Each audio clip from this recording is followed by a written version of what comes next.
오늘 오후에 한일 외교장관 회담이 열릴 예정입니다. 우리나라는 일본의 수출 규제와 화이트리스트 배제 문제를 적극 제기할 예정이지만 일본은 여전히 대화에 응하지 않고 있습니다. 오늘 한일 외교장관 회담이 열리는 중국 베이징 연결해서 소식 들어보겠습니다. 강성웅 특파원. 네, 중국 베이징 한일 외교회담이 열리는 장소입니다. 네, 오전에 한중일 외교장관 회의가 열렸는데 여기에서도 한일 문제가 거론됐습니까? 네, 부분적으로 그리고 간접적으로 거론됐지만 직접적으로 논의가 된 것은 아닌 것 같습니다. 한중일 외교장관 회의에서 중국이 바라는 논의 의제 가운데 하나가 바로 자유무역 그리고 공정한 무역 협정 추진입니다. 때문에 자유무역과 개방의 원칙에 위배되는 일본의 수출 규제 문제가 우리 정부에 의해서 논의됐을 가능성은 있습니다. 하지만 오늘 회의가 한중일 3국 외교장관 회의인 만큼 주로 지역 내의 협력 방안이 많이 논의가 됐습니다.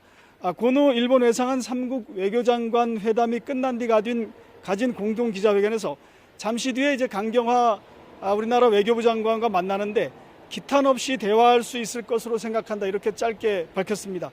어제 열린 한중 외교장관 회담에서도 우리나라의 강경화 외교부 장관은 왕이 외교부장에게 일본 측의 이런 수출 규제 조치의 부당성을 설명했습니다. 그리고 대화를 통한 해결 의지도 밝혔습니다.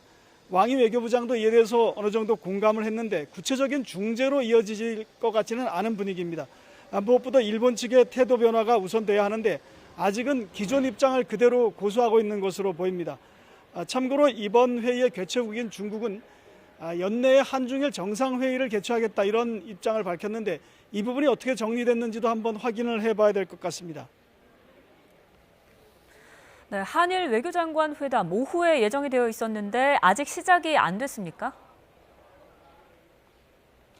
네, 서로 관례상 이 장소와 정확한 시간을 공개하지 않는 것 같은데요. 이제 잠시 뒤면 열릴 것 같습니다. 우리나라는 오늘 한일 외교장관 회담에서 단판 성격의 회담이라고 예상을 하고 있는데요.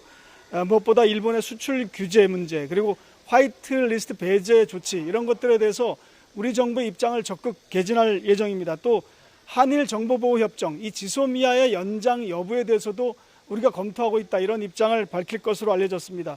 특히 지소미아의 경우 연장 시한이 사흘 앞으로 다가온 만큼 이 부분에 대해서 일본이 어떤 반응을 보이느냐가 아주 중요한 변수가 될 것 같습니다.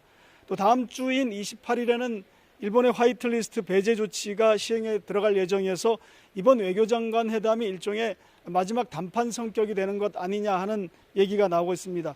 때문에 어떤 전환점이 마련되지 않으면 한일 관계는 지금보다 더 상황이 악화될 가능성도 배제할 수가 없겠습니다. 하지만 일본 측의 반응이 아직 그대로인 것으로 알려져서 상황은 낙관적이지만은 않습니다. 지금까지 베이징에서 YTN 강성웅입니다.